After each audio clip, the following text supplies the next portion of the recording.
के दुनिया पहन के सारी गोकुल में आ गए, गोकुल में आ गए। एक दिन वो बोले बंडारी बन के ब्रज की नारी गोकुल में आ गए, वो गोकुल में आ गए। पार्वती जी मनाते हारी हमारे त्रिपुरारी गोकुल में आ गए, वो गोकुल में आ गए।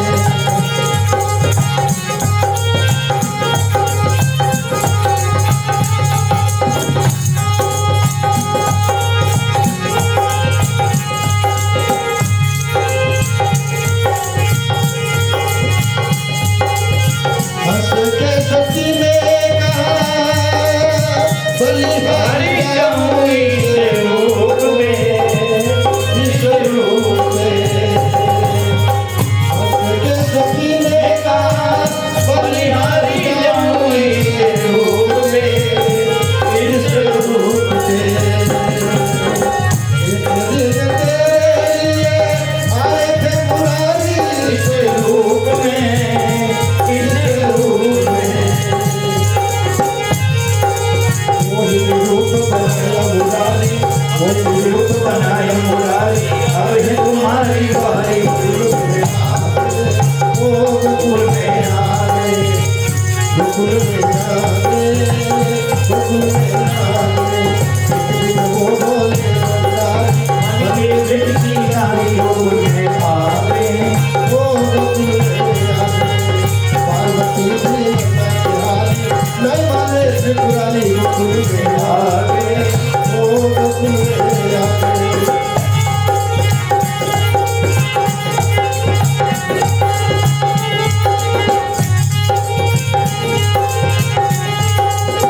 देखा मोहन में जब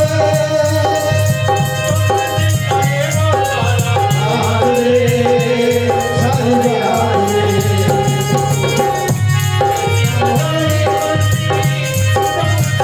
भोलेनाथ रे, भोलेनाथ रे, ऐसी बजाई मुरली सुगम बोले भोलेनाथ रे, भोलेनाथ रे। सर से स्वर्ग कोई अवतारी, सर से स्वर्ग कोई अवतारी। मुस्कुराए तुम्हारी गोकुल में आ गए, गोकुल में आ गए, गोकुल में आ गए, गोकुल में आ गए। एक दिन वो बोले बंडारी बन के ब्रज की नारी गोकुल में आ गए, वो गोकुल में आ गए। पार्वती को मनाते हारी रामा ने त्रिपुरारी गोकुल में आ गए, गोकुल में आ गए।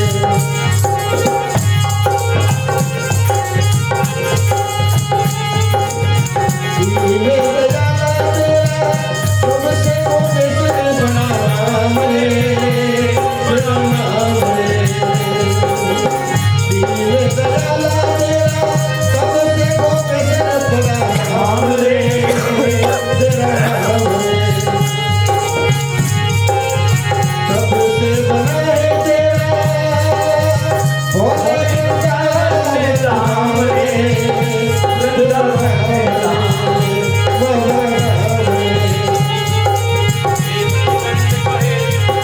देवकी नंदन के त्रिपुरारी गोकुल में आ गए, गोकुल में आ गए, गोकुल में आ गए, गोकुल में आ गए।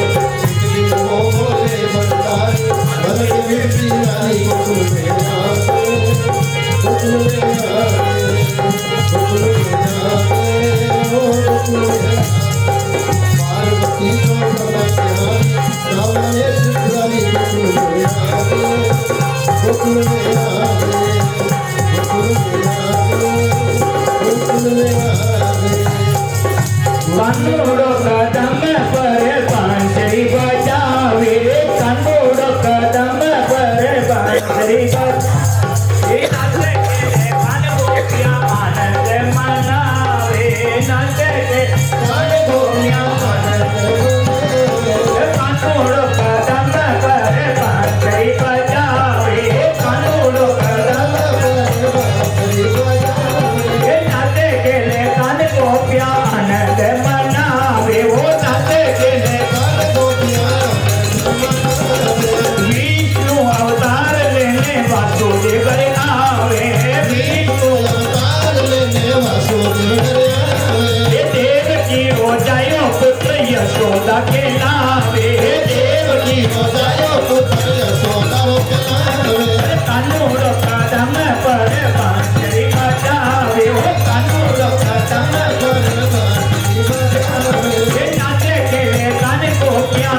पर बांसुरी बजावे हो कानूरों का तम पर बांसुरी बजावे ये वृंदावन की कुंडली में राज रचावे वृंदावन की कुंडली में राज रचावे ये राज रचावे कोनो नाच नचावे राज रचावे तमो नाच नचावे कानूरों का तम पर बांसुरी बजावे हो कानूरों का तम पर बांसुरी बजावे ये नदी भैया माई रमे पीरो बंदे आवे नदी बजा माए रमे पीरो बंदे आवे ये नदी भैया माई रमे पीरो बंदे आवे नदी बजा माए रमे पीरो बंदे आवे ये आची आची सुंदरी हमारे मोहन पीरो लावे आजी आजी कुंडली अमर मोहन पीरो लावे कानूरों का दम पर बांसुरी बजावे हो कानूरों का तम पर बांसुरी बजावे ये जन्नत की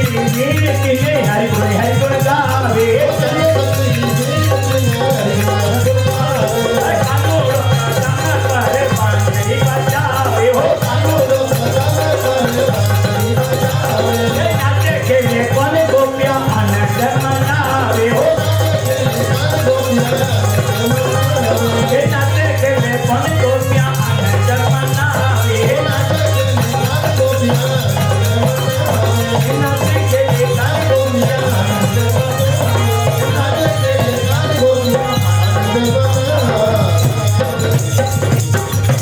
बोले कृष्ण भगवान की जब भगवान श्री कृष्ण और गोपी और जब महाराष्ट्री हो उन महाराष्ट्र माने ध्यान दीजिए भाई उस महाराष्ट्री लीला रे माने देवी देवता भी शिव पत्नी विमान रे माने आकाश रे माने देखने वास्ते आया था दर्शन करने वास्ते परंतु उन्हें जो गोपियों रे पाँव से जो रज थी जो एक सुगंधित गुलाल रूप रे माने आकाश में इतनी आच्छादित रहेगी कि वे देवता कुछ देख नहीं पाया उन्होंने मन की बात मन में रहेगी क्योंकि इन महाराष्ट्र में भाव बिना कोई एंट्री नहीं केवल वे देखो न वास्ते जाया करते देखो कड़ो क्रास तो ऐसे भाव वाले व्यक्ति नहीं तो इनके बाद में वहां पर महाराष्ट्र हुआ तो उन गोपियों के पाँव में जो निपुर थे पायल थी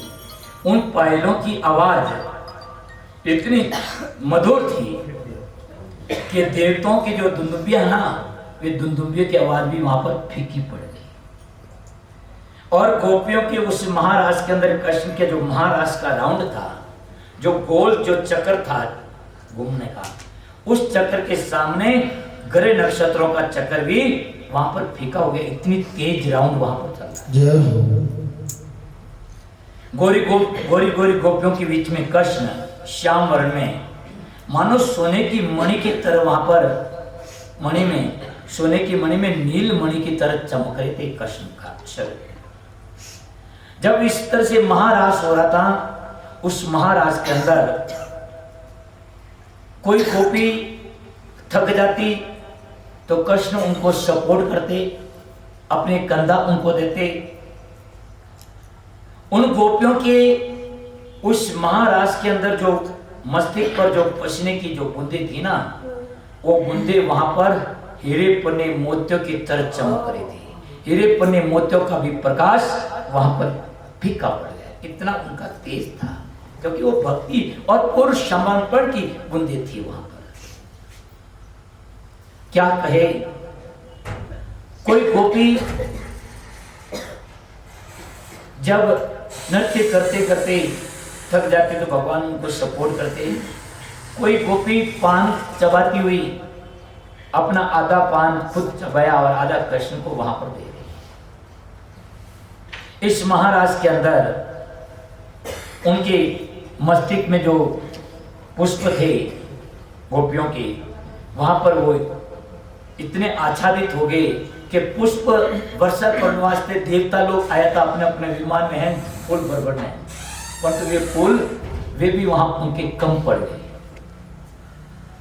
उन गोपियों के वेणु के पुष्प ही इतने थे कि उनके सामने उनके पुष्पों की कोई गिनती ही नहीं थी असंख्य गोपियां थी और जितनी गोपियां उतनी कृष्ण और उस महाराज में ध्यान देना। यहाँ राजा परीक्षित सुखदेव जी महाराज से प्रश्न करता है, भगवान, भगवान का अवतार का प्रयोजन धर्म की रक्षा है, अधर्म का नाश है, फिर कृष्ण धर्म उपदेशक हैं, उन्होंने धर्म के विपरीत गोपियों के साथ में ये राज कैसे किया? तो सुखदेव जी महाराज देखो उत्तर देते उसको समझना। कहते कि हे राजन, देखा जाता है कि जगत में सूर्य है, अग्नि है, ये समर्थ पुरुष कभी कभी धर्म का अतिक्रमण करते हैं, धर्म का अतिक्रमण करते हैं, ये समर्थ व्यक्ति है। किंतु ऐसे कार्य को उन तेजस्वी पुरुषों में कोई दोष नहीं होता है, तेजस्वी पुरुषों में कोई दोष नहीं होता है। अग्नि सब कुछ खा जाती है, किंतु वह उन पदार्थों के दोष को स्पर्श नहीं करती। अग्नि जब लगती है ना, आग लगे, अब कोई क्यों आग लगे जाना हुक्का नाला है बेड़ा पड़े तो जिलो के ये मैं तो उकड़ो तो मना क्यों बाड़ियो अग्नि के तो कोई दोष लागी मैंने। इन्हीं तरह कहा गया है कि समर्थ व्यक्ति को कोई दोष नहीं, एक चीज। परंतु सुखदेव जी कहते हैं कि हे राजन, असमर्थ व्यक्ति को ऐसा काम कभी मन से भी नहीं करना, शरीर से तो कौन कहे, अरे मन से भी ऐसा कार्य नहीं करना चाहिए जो समर्थ नहीं है। सुखदेव जी कहते हैं कि समर्थ पुरुषों का उपदेश ही ग्राह्य है, कहीं कहीं उनके आचरण का अनुसरण करना चाहिए। भगवान श्री कृष्ण के इस रास लीला के समय समस्त व्रजवासी ध्यान देना, ये जितनी भी जो गोपियां थी, समस्त व्रजवासियों को ये जानते थे कि उनकी पत्नियां उनके पास में ही है। भगवान ये सब योग शक्ति की, वे योग माया से सब मोहित थे, उन्होंने भगवान में किसी प्रकार का दोष नहीं देखा। और महाराज की रात्रि इतनी बड़ी हुई, इतनी बड़ी हुई कि ब्रह्मा जी की जो रात्रि होती है इतनी बड़ी, वहाँ जब ब्रह्मार्थ सुबह हुआ सभी गोपियाँ अपने अपने घर गई। इनके बाद में ध्यान देना, महाराज के प्रश्न को बता करके सुखदेव जी महाराज यहाँ पर सुदर्शन और शंखचूड़ का उदाहरण ध्यान देना। भगवान कृष्ण यहाँ पर शंखचूड़ और सुदर्शन का यहाँ पर उद्धार करते हैं उनका। उनके बाद में युगल गीत का प्रसंग यहाँ पर आते हैं। और अरिष्ट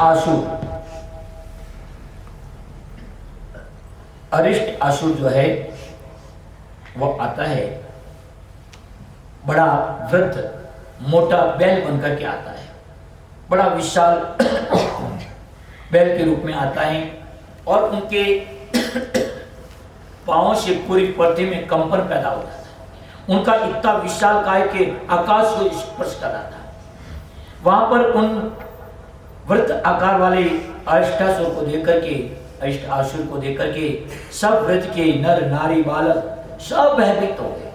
कृष्ण भगवान जी का वो अरिष्ट आसुर है, उस आसुर का वध करने के लिए भगवान कृष्ण ने ताल ठोकी और ताल ठोक करके सबको, सब गोप आदि को उनको निर्भय करके कहा आप निश्चित रहिए, मैं इनको संभालता।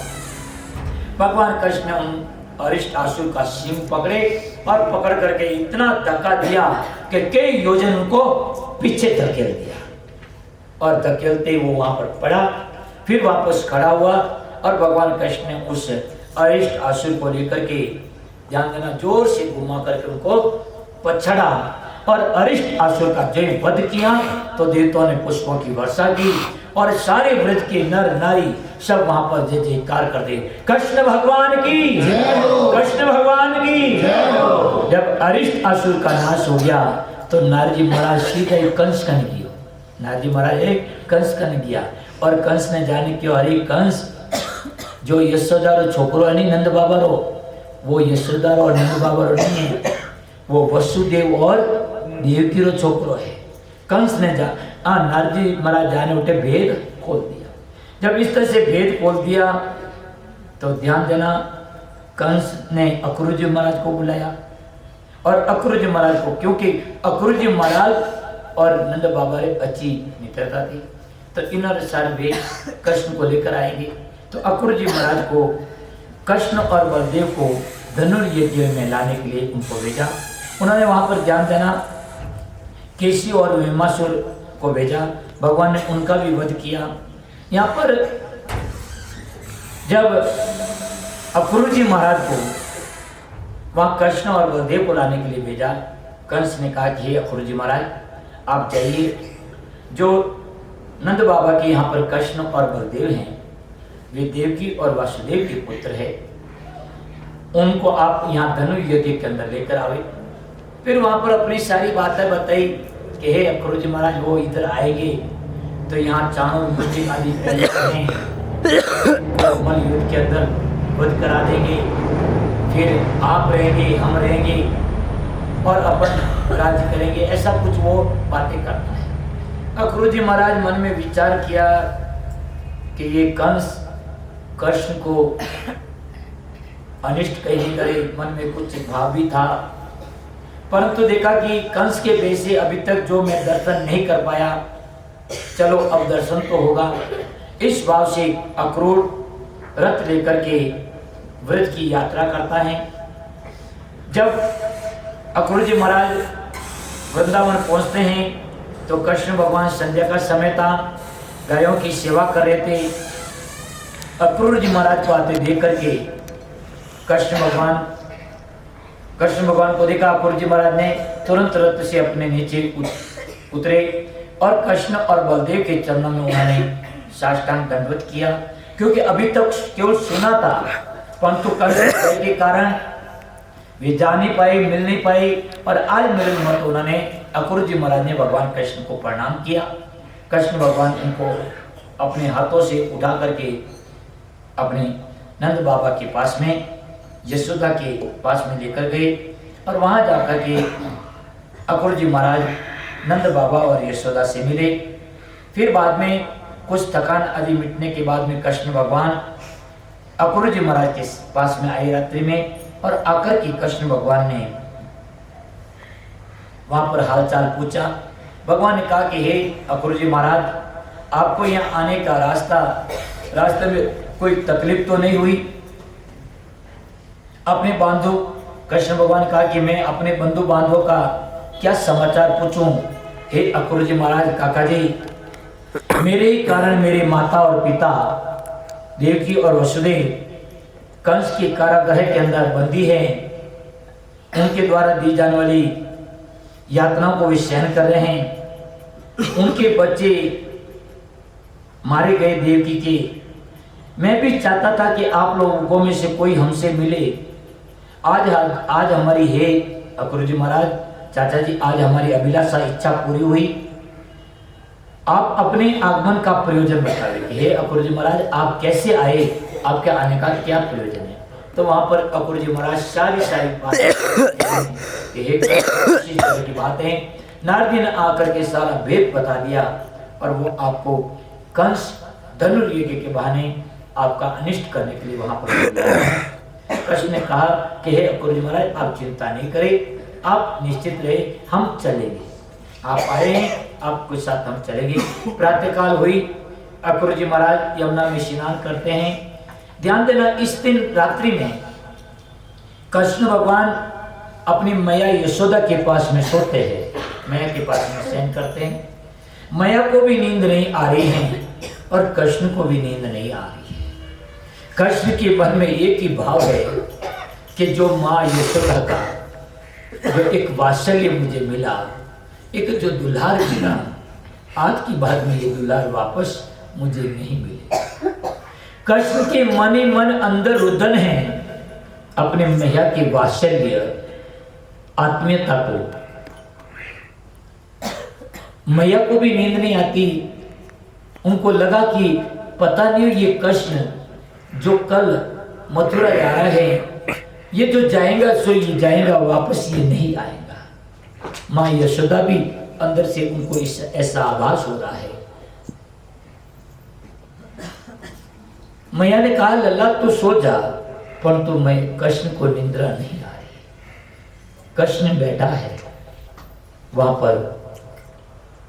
कृष्ण की दशा देख करके दोनों यशोदा और कृष्ण, प्रातःकाल हुई, अक्रूर जी का रथ नंद बाबा के द्वार पर खड़ा है। सभी गोपियों का नित्य प्रतिदिन का नेम, प्रातःकाल उठते ही सब जमुना में स्नान करके श्री कृष्ण के यशों का, उनकी कीर्ति का, गुणों का भी गान हरदस गाती है। परमात्मा के श्री कृष्ण के हरदस से ही उनका दिनचर्या प्रारंभ होती है। उन गोपियों ने देखा कि नंद बाबा के द्वार पर ये रथ किसका है। गोपियां झुंड के रूप में, कुछ झुंड के रूप में खड़ी हुई और उस रथ को देख रही है। इतने में अक्रूर जी महाराज रथ में जाकर बैठ गए। कृष्ण भगवान और दाऊ भैया बलदेव तैयार होकर के रथ के लिए, रथ में बैठने के लिए। इतने में किसी गोपी ने कहा कि अक्रूर जी महाराज मथुरा से कृष्ण को लेने के लिए आए। जब ऐसा सुना तो वे गोपियों का अधीर हो गई। गोपियों ने कहा कि अरे ये अक्रूर कैसा है, नाम तो इसका अक्रूर है परंतु इनका कार्य बड़ा क्रूर है। ये कृष्ण को हमारे से वियोग करा रहा है। इतने में कृष्ण, ध्यान देना, सभी गोपियां दूर थी और कृष्ण द्वार से निकलते हैं। कृष्ण वहां किसी गोपी की तरफ देखते हैं। गोपियां तो एक दूसरे से बात भी कर रही है परंतु कृष्ण की अपनी गोपियों के प्रति इतना स्नेह कि वो आंख ऊंची करके भी उनकी तरफ नहीं देख पाते।